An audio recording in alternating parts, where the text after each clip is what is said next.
Do nosso eterno Deus e a graça de nosso Senhor Jesus Cristo seja com todos nós. Amém. Shalom também e as demais saudações cristãs. Irmãos, eu aqui hoje quero passar um assunto, não é um assunto repetitivo, mas é uma explicação agora sobre o diálogo interreligioso, mas de uma forma mais assim explicativa, porque muita gente não entende. Já falei algumas coisas, mas muitos não entendem o que é um diálogo interreligioso. E é importante você saber. Você sai de uma denominação, vai para outra denominação, não conhece o funcionamento daquela denominação, porque são muitas denominações que estão abordando estão fazendo parte desse diálogo interreligioso, que não deixa de ser um ecumenismo. Não adianta você chegar para o líder da denominação, ou para o pastor, ou para o ancião, ou para seja lá quem for, e perguntar isso para ele, porque se ele perceber que você quer saber isso por algum motivo, ele não vai te falar. Exatamente, ele vai dizer ao contrário, vai dizer que não tem ciência disso. Principalmente se ele já for ligado a um sistema, ao sistema que vem para criar uma unidade global, ou sistema do governo mundial, que poderá tomar todas as denominações. Digo poderá, que é aquelas que não aceitarem o sistema global da nova ordem mundial, ou o sistema da besta, logicamente será perseguida, ou perseguidos, não é? Porque nós temos conhecimento já de assuntos assim, inclusive na China comunista. Para quem quiser fazer uma pesquisa, você pode pesquisar que na China já existem igrejas que são ligadas ao parlamento das igrejas da China, ou uma instituição, eu não me lembro o nome agora, é uma federação de igrejas romanas que trabalham em conjunto com o governo chinês, não é? Para poder ter igrejas cristãs ali. Essas igrejas que são legalizadas perante esse sistema de federações ali na China, elas funcionam normalmente. Você pode procurar na internet, você vai ver igrejas até grandes, bonitas, com culto. Mas as igrejas que não aceitaram se ligar a esse sistema são as igrejas caseiras. Essas igrejas caseiras são perseguidas, os seus líderes, eles são às vezes presos, forçados a trabalhos. Bom, não vou entrar muito nessa cláusula. Porém, isso acontece, basta você fazer uma pesquisa. Você vai encontrar, como eu já encontrei, igrejas bonitas na China, que estão funcionando, tem cultos, mas ela está debaixo de um sistema religioso. E esse sistema é um sistema comunista que controla aquela igreja sem que o povo perceba. Entendeu, meus irmãos? E muitos dos seus líderes acham que não tem problema. Não estão percebendo que isso é um sistema globalista que vai levar a um governo único, a uma moeda única e a um líder que vai dominar toda a terra até que o Senhor Jesus Cristo volte em nuvens de glória para fazer então aquele grande dia em que ele vai julgar e vai vencer a besta, o falso profeta e o anticristo. Mas para isso tem que ter uma preparação. E para essa preparação, se falava muito em ecumenismo, e isso começou a assustar, parece, as pessoas. Não é? Então, dá para nós entendermos que criaram, então, algo mais suave. Imagine eu chamar uma pessoa de mentirosa e falar para a pessoa, não, você falou uma inverdade. Certo? logicamente que a pessoa, eu estou falando a mesma coisa de uma forma indireta. Pode não ofender muito, não é? Bom, então vamos à explicação. Reuniões, irmãos, diálogos interreligiosos têm ocorrido no Brasil, certo? Isso há várias décadas já, não é de agora. Algumas igrejas estão sendo convidadas, né, entre aspas, a participar agora, mas isso já vem a uma longa data, certo, irmãos? Instituições que têm promovido essas organizações e instituições que têm promovido o Conselho Nacional de Igrejas, que é chamado de COINC, tá, irmãos? CONIC, perdoe. CONIC. Irmãos, ele é uma instituição que faz o quê? A Conferência Nacional dos Bispos do Brasil, que é conhecida como CNBB, ok? E outras entidades religiosas, acadêmicas. E essas reuniões não seguem um único padrão ou calendário, certo? Não tem isso, não tem essas reuniões não seguem isso. E a contagem exata pode variar, às vezes não tem a data certa. Conforme eles querem resolver lá, reunir, eles convocam, é uma convocação. Deixando claro que a obrigação da denominação, que é uma federação, ela não é obrigada a participar de todas as reuniões. Agora, se ela for realmente convocada, bom, a informação que eu tive foi essa. Estou passando a informação que eu tive. Aí ela tem que ir, se ela for convocada. Se ela não for, ela não é obrigada a ir, mas ela vai ter que dar um... Por que ela não foi? Dar um requerimento, agradecendo que foi convidada, mas não pôde ir por isso ou por aquilo, enfim. De uma forma ou da outra, ela está ligada, ela tem que dar uma satisfação por não estar presente, certo? Então, desde o ano de 1970, quando o movimento do diálogo interreligioso ganhou força globalmente, ele ganhou força globalmente a partir do ano de 1970. Então, houve inúmeras conferências, em seminários, encontros e fóruns, né, como teve ali em São Paulo também, tem tido várias vezes. Têm sido realizados no Brasil esses eventos e visam promover a compreensão mútua, a paz e a cooperação entre regiões diferentes de diferentes tradições. Quer dizer, uma unidade. Agora, se nós quisermos buscar uma informação especificamente sobre uma denominação, hoje se torna um pouco difícil. Por quê? As igrejas podem ter sigilo, podem pedir sigilo. Até há pouco tempo atrás eu vi, se você entrar no canal do pastor Daniel Verdade em 10 minutos, ele tem lá um vídeo que fala de 80 correntes religiosas que já participaram. Mas hoje dificilmente você vai encontrar, porque muitas estão pedindo sigilo devido a algumas coisas que está... alguns membros, né, da denominação ou frequentadores que vão ficando sabendo do que isso refere-se, e isso pode envolver parte doutrinária da igreja. Então a igreja ela não é obrigada mais colocar o nome, porém o seu representante, que muitas das vezes não precisa ser o líder que está na frente, pode ser um advogado da equipe de advogados, alguém que seja escolhido. Isso é fato, irmãos, certo? Estou falando uma coisa que é fato, é documentado. Tem documentos que falam isso. Eu não estou falando do que eu estou pensando que é assim. Estou falando que tem documentos que falam isso. Agora, se a sua igreja está envolvida com isso ou não, você mesmo deve fazer a sua análise.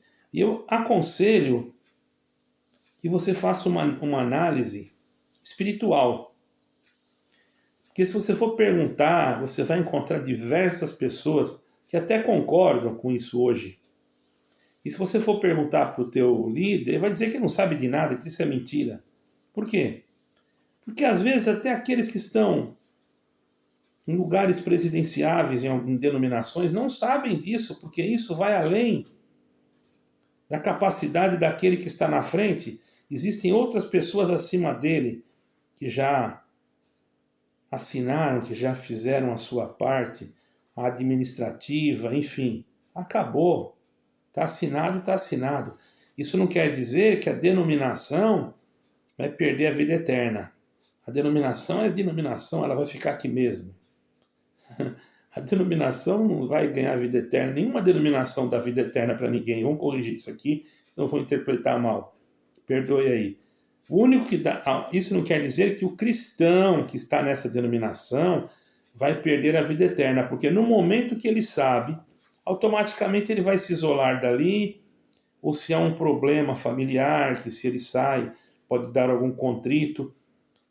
É muito difícil, porém ele vai ter que suportar, entra por aqui, sai por aqui. Sabe por quê, irmão? Porque quando a denominação se envolve totalmente com isso, a tendência é que a palavra de Deus seja retirada dessa denominação.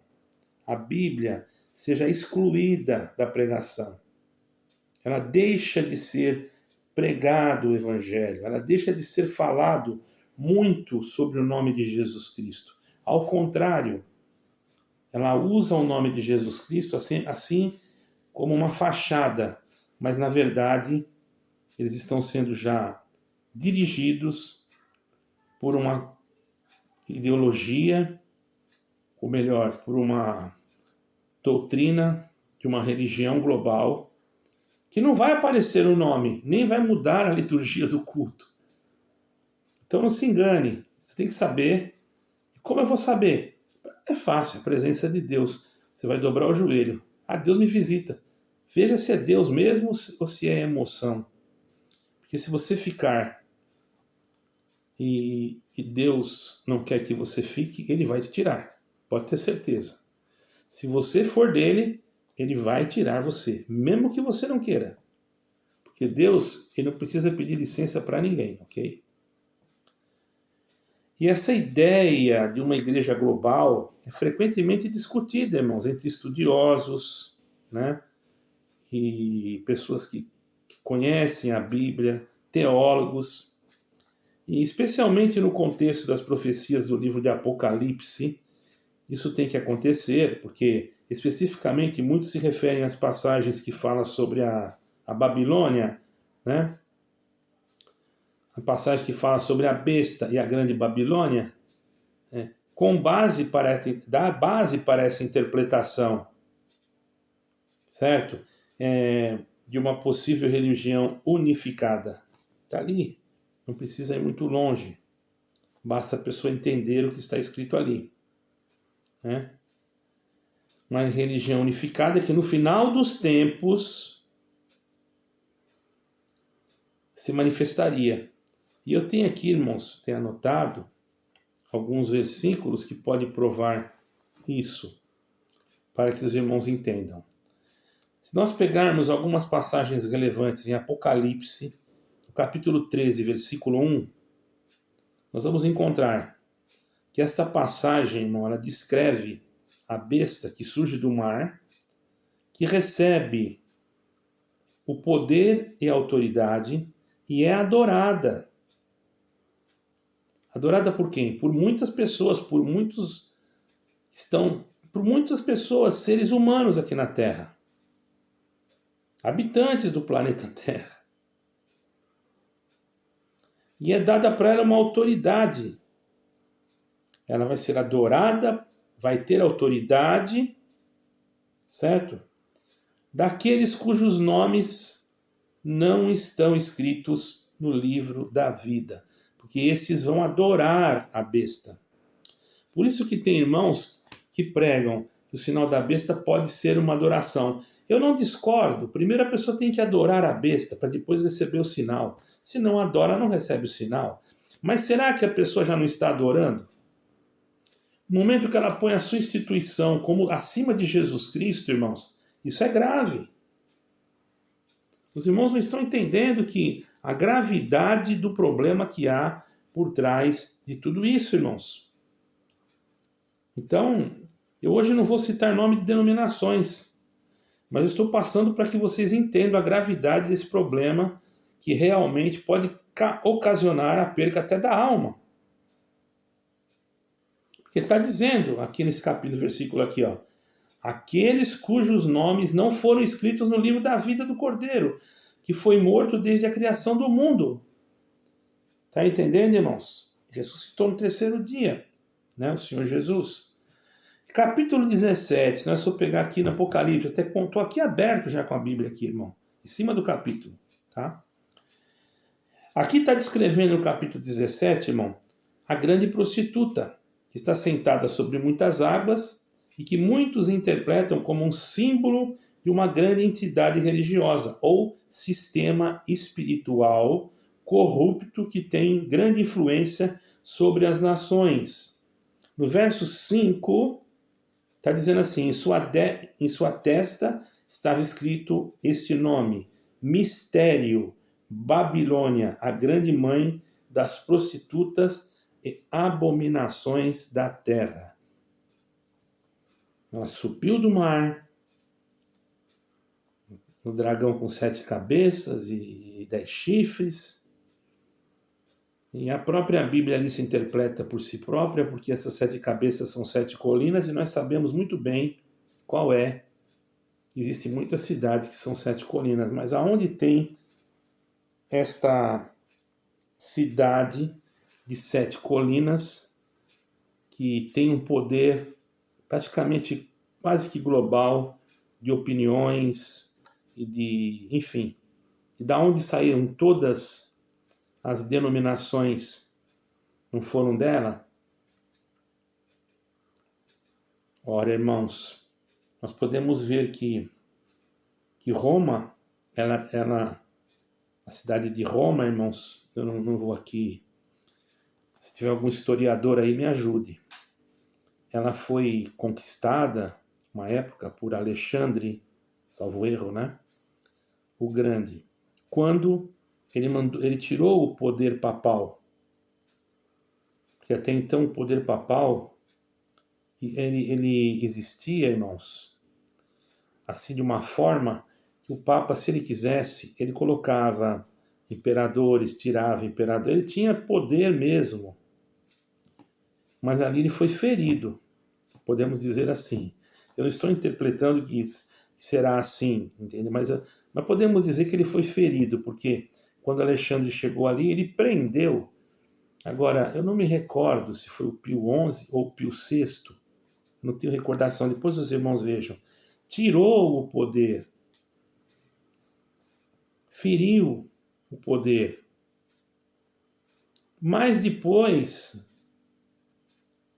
a chaga mortal desta instituição foi curada. Na época de Mussolini, irmãos, quando nós vamos estudar a história, nós vamos ver que Mussolini, depois os irmãos pesquisem, que eu não estou com um livro de história aqui, estou tentando me lembrar a história, minha cabeça não é um computador, entende, irmãos? Mas é mais ou menos assim, se eu troquei algum nome aí de algum imperador, vocês devem procurar, tá? Então, Mussolini que fez, irmão, quando ele conseguiu tomar o domínio novamente de Roma, para que ele era um fascista, para que ele pudesse ter um pouco de... que o povo se agradasse, que a maioria era romano. Não estou falando mal dos católicos, estou falando da história, pode procurar na história. Estou contando a história. Pode ser que eu esteja mudando algum personagem aí, por causa que eu não me lembro o nome. Salvo erro, em 1929, salvo erro, foi instituído, num encontro entre Mussolini e Pio VI, salvo erro, a cidade do Vaticano. Irmãos, eu disse salvo erro porque eu não estou me lembrando o nome desses papas, ok? A única coisa que eu sei que ali criou-se dentro de Roma um Estado. Vamos se basear nisso. Os nomes, vocês me perdoem aí se eu troquei. Se eu troquei algum nome, por gentileza, pode colocar no comentário, não é burrice minha, mas é que eu não pensava em entrar nesse assunto e de repente fui entrando, não é? E o que aconteceu? A partir da data em que foi instituído o Vaticano, ele se tornou um Estado, quer dizer, ele é um país dentro de Roma. Ele é um Estado dentro de Roma. Ele é governado não pela ministra ou pelo presidente, não. Ele é governado pelo Papa. E daquela época, de 1929 até hoje, são 8 papas. O Papa Francisco é o 8º. Não é que só existiu 8 papas, existiram muitos, mas estou falando a partir do Estado do Vaticano ser formado, certo? Então dá para entender, irmãos, que as coisas vão se encaixando, irmãos. Então percebemos o que aí, irmãos? Vamos ver, né? Dá uma interpretação, irmãos, que fala sobre os reis que dão o seu poder à besta, que fazem guerra contra o Cordeiro e a cidade que reina sobre os reis da terra. Irmão, essa interpretação que a besta representa o poder político, religioso, e se tornará um domínio, um poder dominante no fim dos tempos, unindo muitas nações, religiões sobre um sistema corrupto, é a Grande Babilônia. E dali veio também uma igreja global. É logicamente que essa interpretação da igreja global surge da ideia que no fim dos tempos haverá um sistema religioso unificado. Quando eu digo um sistema religioso unificado, veja bem as palavras, não está dizendo que é uma igreja só, é um sistema, e que várias denominações poderão estar unificadas, independente dos seus modos, costumes ou de... Entendeu, irmãos? Ao contrário aos verdadeiros seguidores de Cristo, descritos, cujos nomes estão escritos no livro da vida. Esses não vão ficar ligados a essa, e esses vão ser perseguidos. Por mais isso, há uma diversidade de opiniões, diversidade de pensamentos. Porém, o que nós estamos vendo hoje? O que eu estou vendo hoje, olhando aqui para esse capítulo? Eu vejo que isso está se cumprindo. A influência do poder papal é global. Entende, irmãos? Isso é fato. Agora, a plataforma, eu digo a plataforma, tem muitos que dizem que a besta é um poder, outros dizem que a besta é uma, como é que fala? É uma instituição, outro diz que a besta é um... Bom, eu não estou falando nisso agora, estou falando que as plataformas para o anticristo já estão prontinhas. Né? Agora basta nós entender o contexto bíblico e eu, através daquilo que eu compreendo, irmãos, nós podemos observar no passado o que aconteceu com a igreja e o que está acontecendo hoje. E a crise que está o planeta Terra hoje. E a crise que está dentro das denominações hoje. O porquê do êxodo de tantas denominações. Então, vemos que esse êxodo não é porque a pessoa está apostatando da fé, não. É porque a denominação está fazendo alguma coisa que não está correta. Certo, irmãos? Agora, o que eu aconselho, se você está indo numa denominação, você está com dúvida, então você deve procurar não falar com a liderança, investigar por fora. Se você perceber que ali tem alguma coisa, não tem igreja perfeita, tá, irmãos? Eu não estou falando de perfeição de igreja. Eu estou falando de unificação com o sistema da besta. E para isso você vai sentir aqui dentro. quem tem o Espírito de Deus não é enganado, certo? Por isso tem pessoas, irmãos, tem irmãos que hoje se reúnem em casa. Esses dias eu fiz uma santa ceia, alguém pode até achar que não pode, mas para diversos irmãos que se reuniam em casa.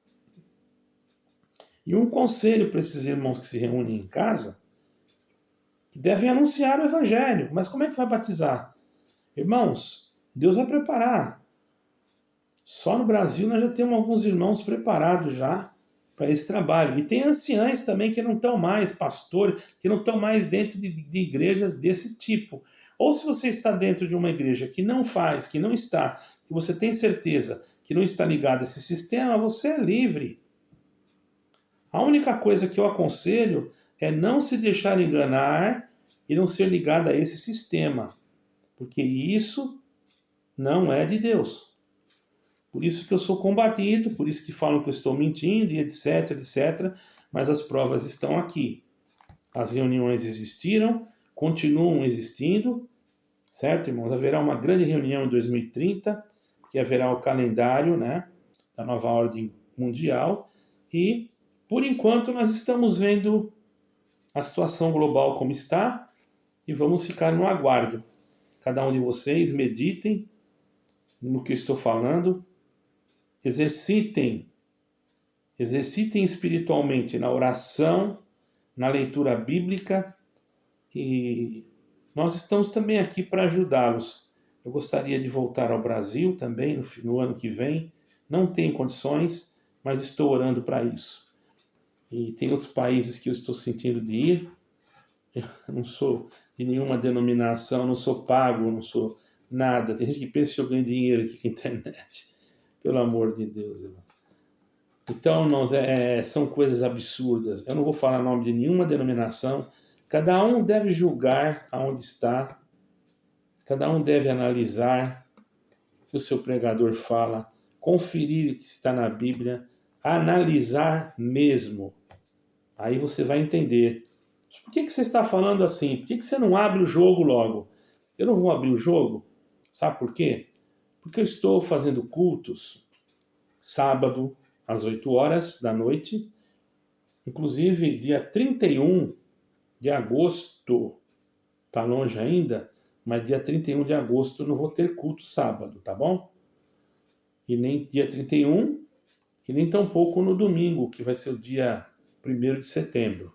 Eu não estarei aqui, né? Então não vou ter nem dia 31, nem dia 1º de setembro. Agora, fora isso, estou fazendo culto todo sábado às 8 horas. Não é um culto igual na igreja, eu canto os hinos. É muito simples, muito simples. Quem quiser participar, não precisa ficar preocupado que não vão falar de igreja nenhuma ali só fala de Jesus Cristo.